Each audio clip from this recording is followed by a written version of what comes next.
Poste récepteur, bienvenue dans votre émission Opinion Libre qui est un espace qui vous est dédié par votre chaîne, justement à travers lequel espace bien sûr où nous recevons les experts. Vous êtes technicien, vous êtes acteur socio-politique, vous êtes analyste, vous détenez un savoir-faire dans tel ou tel autre domaine de la vie. C'est ici où vous avez la vitrine de pouvoir vous faire découvrir, mais également faire découvrir tout ce que vous faites au grand public. Vous êtes nombreux à nous écrire également. Vous pouvez continuer à nous regarder à travers notre chaîne YouTube CCTV Ralik barre officiel, barre Opinion Libre. Nous sommes là tout moment justement pour vous servir et nous continuons toujours à pouvoir dénicher les talents, les compétences, les idées nouvelles, en tout cas pour que nous puissions tous façonner le Congo d'aujourd'hui et de demain. C'est dans ce cadre que nous recevons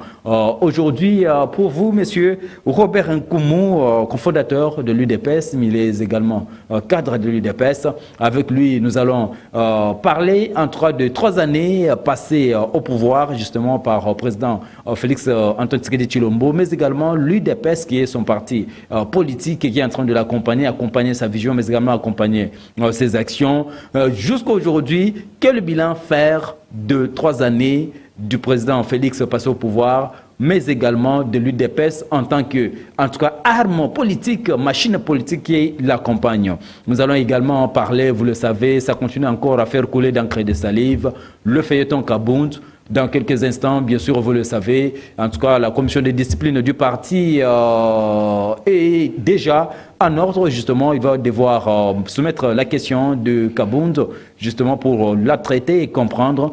Nous sommes tous en train d'attendre quelles sont les résolutions qui seront retenues justement en faveur ou contre Jean-Marc Kabound, le président haï de l'UDPS, mais également premier vice-président de l'Assemblée nationale. Voilà au moins le sommaire de votre émission pour aujourd'hui. Monsieur Robert Nkoumou, je reviens à vous. Bonjour. Bonjour, monsieur le journaliste.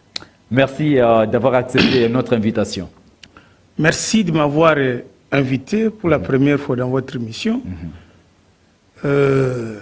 Aussi participer dans ce beau cadre de votre chaîne pour la première fois. Oui. D'ailleurs, félicitations. Merci beaucoup. À vous-même, à votre patron, le chairman Bemba, oui, qui se bat tant bien que mal, puisqu'il a connu beaucoup de difficultés dans sa chaîne qui a eu incendie. Oui. Aujourd'hui, il se maintient.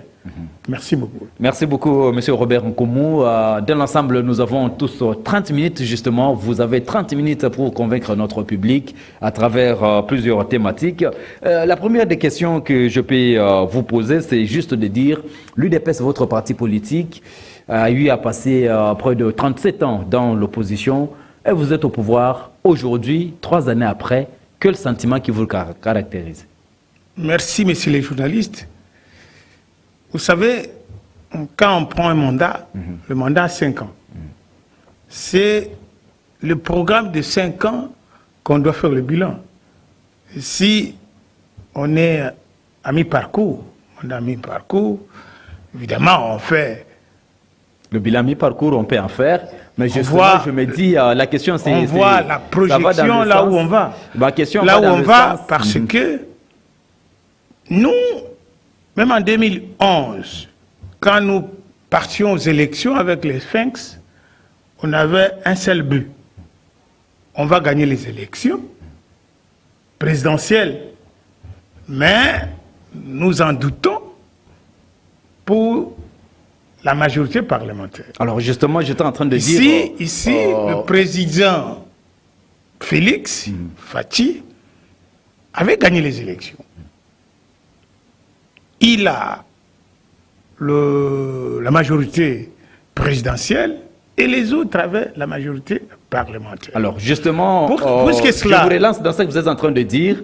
Je voudrais un peu demander, ma question allait dans le sens de savoir, UDPS, après un long moment de bataille, 3 années, vous êtes au pouvoir, quel sentiment qui vous caractérise caractérise en tant que parti politique? C'est la première des questions. La deuxième, c'est de savoir, après plusieurs moultes, je dirais, politiques, beaucoup de tumultes politiques, est-ce qu'avec entre le FCC-Cash et le président de la République, en tant qu'institution, mais aujourd'hui, 3 années après, le président Félix Tshisekedi s'est maintenu.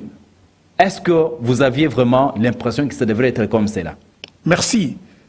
Quel est mon sentiment après 37 ans de lutte, de limiter au Mongaliema, 37 ans. Parcours des combattants. Oui, oui. Nous avions lutté. Le sentiment ne peut être que de joie. Ce jour, le 24 janvier 2019, je ne croyais pas que Kabila lâchera le pouvoir et fera la remise des reprises. Je ne croyais pas. Donc c'est une date historique, justement. Et quand le jour de prestation de serment, je n'étais pas là. Je dis, bon, vraiment. Et le jour de la remise des reprises, ça c'était un jour que moi je ne peux pas oublier. Le jour de le service protocole m'appelle, non, il faut venir. Ou au Palais de la Nation. J'ai assisté. Et je ne croyais pas. Et quand la remise des reprises terminée, et quand le président Félix fait un tour pour descendre, faire au revoir à Kabila, et Kabila, qui était venu avec l'escorte, il rentre avec sa voiture. C'est à ce moment-là que vous êtes vraiment, que je me suis, le pouvoir a changé. C'était inattendu. Ok. Ah bon? Et même les militaires de la garde républicaine ont dit, ils n'y croyaient pas. Donc c'était un événement particulier qui a fait, en tout cas, parler de lui. Je ne croyais pas. Et un événement inédit. Et à la montée, le président me colle, dit, Robert, moi je dis, ici nous avons le pouvoir. Et je ne croyais pas. Et effectivement, on a le pouvoir. Quand vous voyez, quand on a un projet, on ficelle un projet, il y a stratégie de mise en œuvre. Dans notre stratégie de mise en œuvre de la victoire électorale, nous avions dit que, même Étienne, les Sphinx, nous n'allons pas gagner la majorité au Parlement. Une fois terminé, on prête serment, on fait table rase. C'est quoi? On va dissoudre le Parlement, envoyer tout le monde aux élections. C'est cette étude-là qui nous a pris 2 ans et personne ne croyait. Le président Félix, on l'a payé marionnette. Dans la ville ici. Est-ce que vous-même, en tant que cofondateur de l'UDFS... Je vous dis, stratégie de mise en œuvre. Ok. Le président, c'est un homme subtil qui encaisse des 10 mots. Et vous le croyez comme un homme naïf, mais il rumine, il prend le temps pour réfléchir. Et les jours où, aux États-Unis, il dit, je veux déboulonner la machine de FCC. Personne ne le croyait. Et j'ai vu les gens de FCC, Chadari, qui était notre président fédéral Maniema, il dit non, personne ne peut pas nous intimider. On est devant intimider. Et après, au lieu de dissoudre le Parlement, vous avez changé de stratégie. Le président a transformé la majorité. Et nulle part au monde. La majorité a eu à basculer. Il a requalifié la majorité. Oui. Même les politologues des sciences politiques, des experts en sciences politiques, n'y reviennent pas.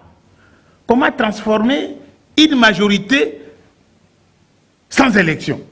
Puisque nous, avec les Sphinx, Et cette stratégie-là, M. Robert Nkoumou, oui. Est partie d'où? De la présidence ou de l'UDPS comment ça s'est passé rapidement, justement? Oui, le président a réfléchi. Aux États-Unis, je vais requalifier la majorité. Je vais déboulonner. Il est venu avec ses experts. Ça, c'est une étude de lui-même. Parce que le président, à vrai dire, le parti ne l'accompagne pas. Lorsque le président de la République était en train de dire qu'il allait déboulonner le système kabiliste au pays, est-ce que vous-même, vous le voyez vraiment capable de pouvoir y arriver? Si, moi j'avais la conviction. J'avais la conviction puisque à chaque instant, on s'échange avec lui. À chaque instant, on s'échange avec lui. Et j'étais sûr, certain, les jours où il a levé l'option de faire partir Bamboun, personne ne croyait. Et les choses ont été réussies et la majorité a basculé. Ça, c'est la première victoire dans le bilan. Parce que nous avions la première stratégie, quand on a pris le pouvoir, quels sont nos atouts et quelles sont nos faiblesses. Sur le plan politique, l'IDP, c'est un grand parti mieux implanté, organisé, mais sans majorité parlementaire. Et sur le plan politique, que faut-il faire? Il faut requalifier la majorité. Sur le plan politique, nous avions réussi. Aujourd'hui, c'est une victoire et le président qui était considéré comme une marionnette, il a la majorité, il gère le pays. Ça, c'est une victoire inaliénable sur le plan de stratégie. Alors, deuxième élément. Là, ça, je donne le bilan. Je donne le bilan. J'entre dans le bilan. Vous entrez dans le bilan. Vous dites Félix Tshisekedi, venant au pouvoir, par moment, était qualifié par ses autres, supposons bien les contradicteurs politiques, comme étant une marionnette, ainsi de suite. Mais au moins, l'homme a su asseoir son pouvoir. Et aujourd'hui, il est presque libre de pouvoir maintenant très bien mener le jeu. Il devient le maître du jeu. D'après vous, sur le plan politique, c'est un acquis. C'est une victoire. Parce que maintenant, vous avez les mains libres de diriger le pays. Parce que jamais Kabila ne croyait pas qu'il sera à l'opposition. Maintenant, même la prophétie de Cohen, vous allez voir, Kabila sera oublié. Et aujourd'hui, Kabila, si les gens commencent à l'interpeller, donc les convocations, alors c'est qu'il n'a plus la même mise dans la gestion de l'État. Ça, c'est une première victoire. Deuxième élément, dans notre faveur, la diplomatie. Nous avions trouvé un pays sans une diplomatie. Quand j'avais rencontré l'ancien ministre des Affaires étrangères, Madame Zenza, il me dit, Robert, j'ai sillonné, j'ai trouvé ici, il n'y a que des plancards, des ambassades vendues. Donc, l'image du pays n'était pas très bien vendue à travers ces ambassades, à travers le monde. Certainement. Pendant des années, 20 ans. Et vous vous rendez compte que maintenant, 3 années aujourd'hui, dans l'action du président, eh bien, il a fait pour le moment. Le président a pris le bras le corps pour essayer à relever notre image, à corriger notre image dans l'échiquier national et international. Pourquoi? Même ici à Brazzaville, on nous disait, non, Bomanyoka, Bomazaïroa, Tikanyot. C'est qu'on était sans valeur. Ça, c'est le deuxième élément, la diplomatie. Qu'est-ce qu'il y a eu comme incidence? Qu'est-ce qu'il y a eu comme incidence? C'est vrai, vous dites déjà, l'image de la RDC à travers le monde est quand même reconsidérée. Elle est devenue maintenant presque positive. Alors, sur le plan, quelles sont alors l'incidence qui doit se faire sentir par rapport à ça? Qu'est-ce que les bénéfices? À la BAD, s'il vous plaît, les administrateurs de la BAD, depuis Moulumbalou Kozi, est parti à la BAD. Vous savez, Moulumbalou Kozi, il était nommé Premier ministre, Premier commissaire d'État par le maréchal en 88, je crois, 90, 91, à l'entrée de la démocratie. Hein? Depuis là, depuis que Mouloumba Koudou est parti à la BAD, nous avons un administrateur à la personne de notre frère de Bandundu qui était Olamouka, le professeur Matungulu. C'était un acquis. Alors justement, parce que déjà un acquis, vous dites maintenant la RDC est représentée dans presque toutes les structures vous voyez, au niveau international, au niveau continental. Oui, vous voyez, à l'Union africaine, on a fait un mandat depuis que le maréchal est parti, comme président de l'Union africaine, de l'OIA, et Kamanda Wakamanda, le secrétaire général de l'Union africaine. Le Congo n'a jamais représenté à l'Union africaine. Mais vous le savez, oui, c'est un acquis, mais vous le savez que le fait d'avoir présidé à la tête de l'Union africaine, ça ne relève pas de la politique du pays, mais par contre, parce que ça fait à tour de rôle, n'est-ce pas? C'est chaque pays africain qui... Mais vous savez, depuis quand le maréchal a été le président de l'Union africaine, et pendant tous ces temps, le Congo ne pouvait pas présider.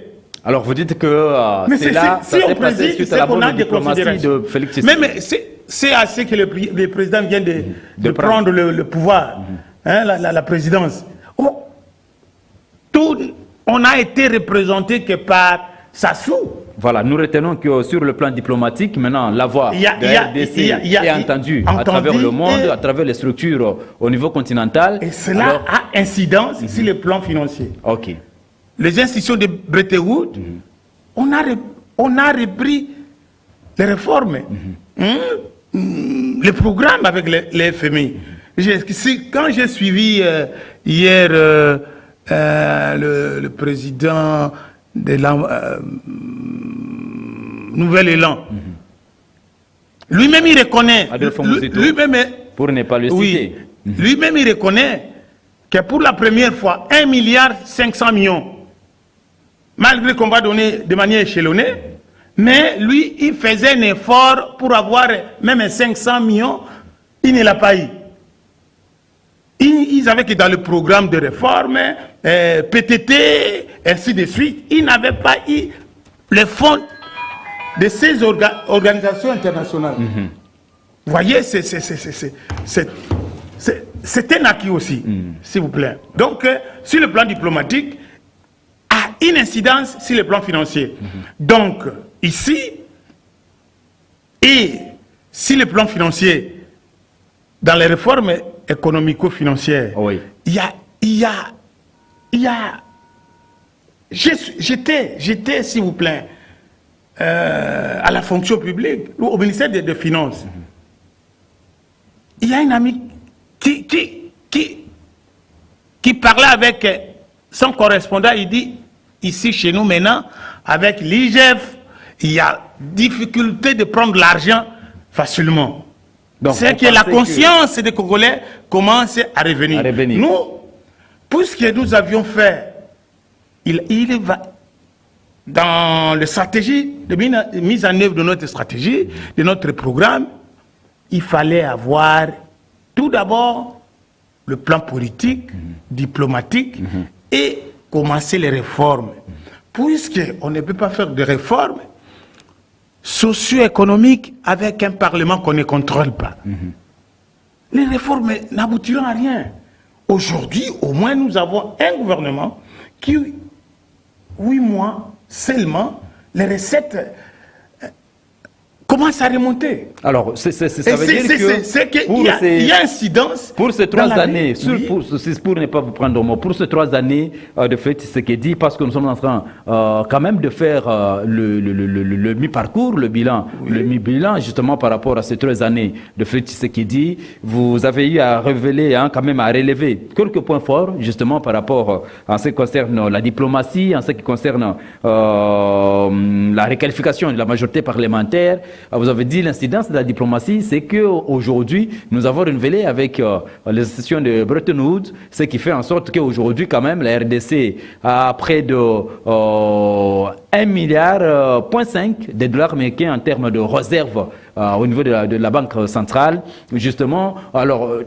mais les choses sont en train de se faire entendre parce qu'aujourd'hui, déjà l'année prochaine, c'est une année électorale. Les gens voudraient voir sur le plan social du concret. En tout cas, presque partout, on dit qu'il n'y a pas du concret ce qui a été fait. Qu'est-ce qui retient, en tout cas, votre souffle pour le moment? Vous voyez, messieurs les journalistes. Les bases, vous avez dit, vous êtes en train de les poser. Émile, oui.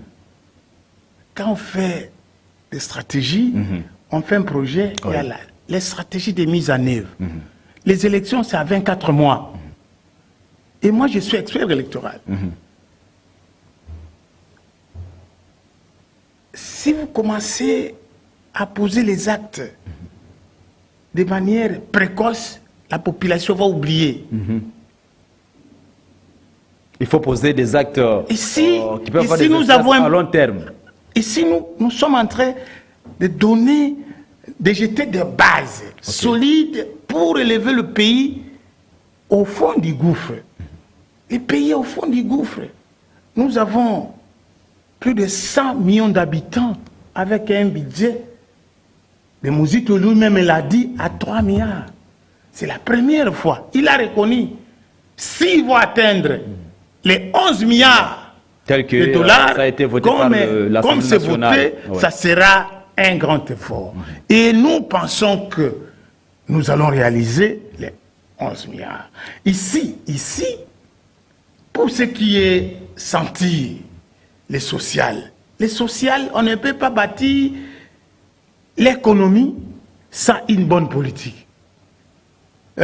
Fais-moi la bonne politique, je vous ferai les bonnes finances. Et les bonnes finances à l'incidence sociale.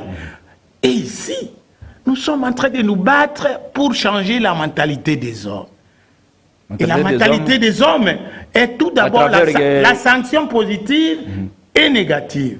Nous avions, malheureusement, le mal pour nous. Les Congolais, nous avons un seul problème, c'est la crise d'homme dans notre société. Et la crise d'homme est avant tout morale.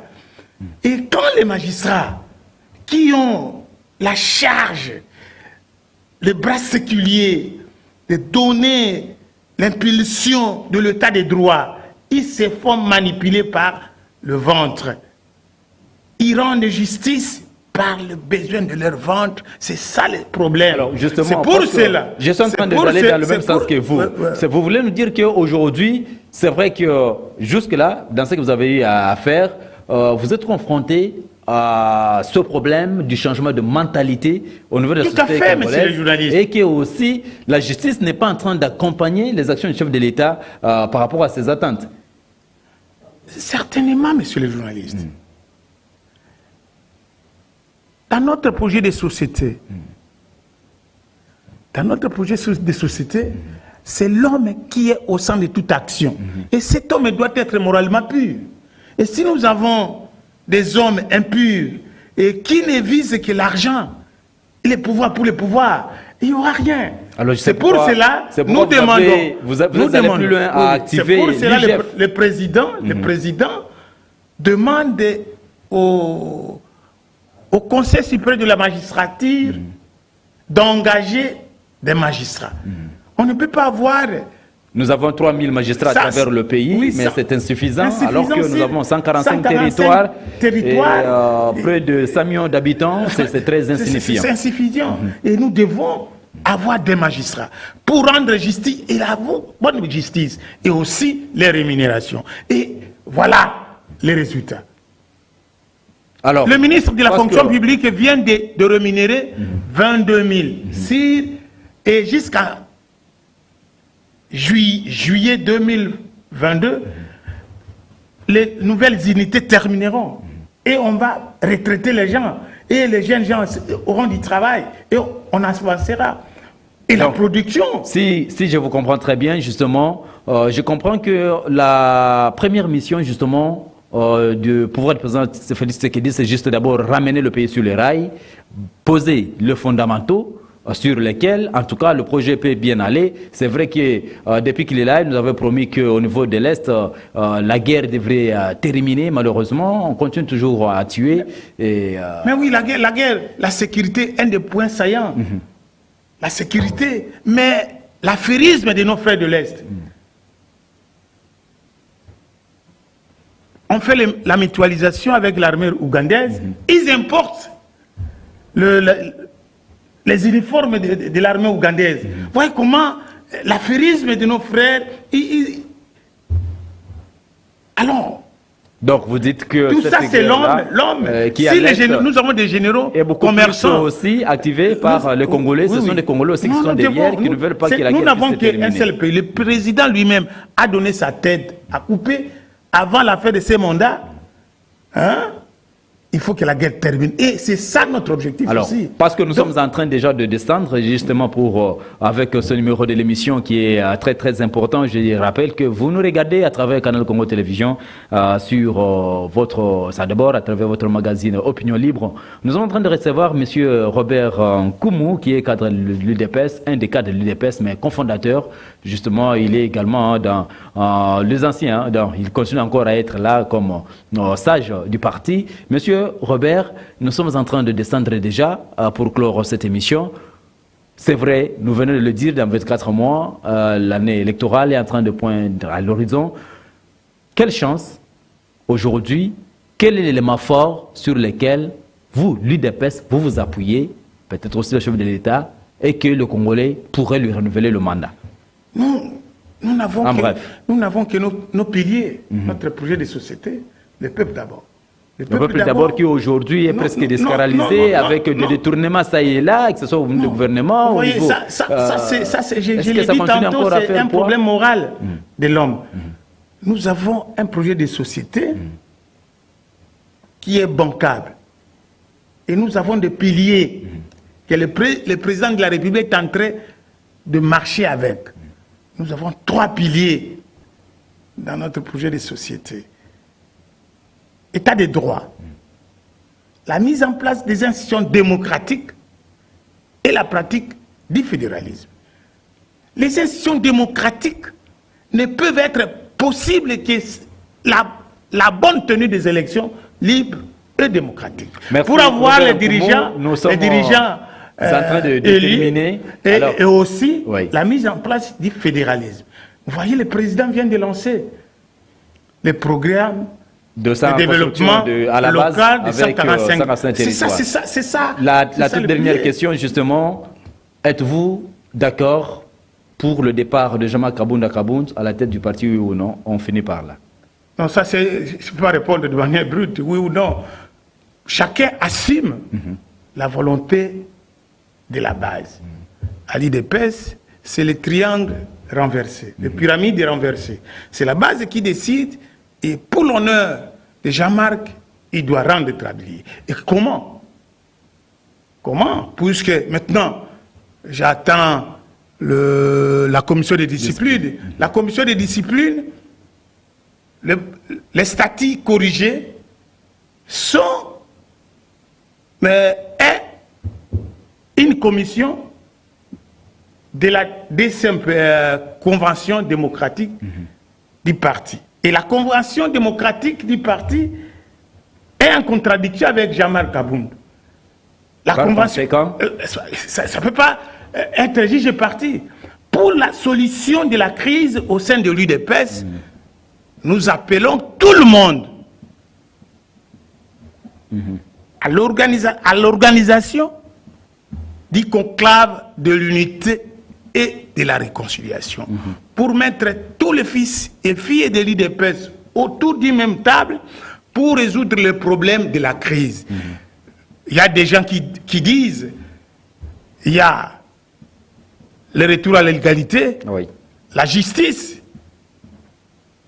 le droit, des fois, ne rendent pas de bonnes choses, puisque nous avons des statuts dépassés. Voilà. Nos statuts datent de 2013, quand on était à l'opposition. Maintenant que nous sommes au pouvoir, nous devons adapter nos statuts si la donne de gestion du pouvoir. Merci beaucoup, Monsieur Robert Nkoumou, d'avoir répondu à notre invitation, mais également merci pour votre esprit éclairé. On sent que nous avons un sage, en tout cas qui est des passionnés, mais qui réfléchit entre eux objectivement et qui émet, mais aussi de l'espoir pour que, en ce qui concerne le décollage de la RDC, c'est que nous voulons tous, parce que ce Congo est le nôtre et nous devons travailler pour que ce Congo puisse se développer.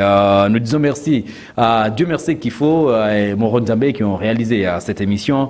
Et nous disons également merci à Olivier Lungongo qui était derrière les caméras de CCTV. En tout cas, merci beaucoup pour votre travail. Nous vous disons également merci, vous, très chers téléspectateurs, de nous avoir regardé mais également suivi. Vous pouvez continuer encore à suivre cette émission à travers notre chaîne YouTube CCTV Ralik officiel, Opinion Libre. Vous allez nous retrouver, continuez toujours à nous écrire. Vous avez également le numéro de contact au bas de vos écrans. Si vous avez des idées nouvelles à pouvoir communiquer avec le reste du monde, avec le reste du Congolais, faire valoir ce que vous faites comme travail, c'est par ici, votre vitrine. Merci de nous avoir écoutés. Nous allons nous retrouver très prochainement avec un autre invité pour d'autres actualités. Ciao.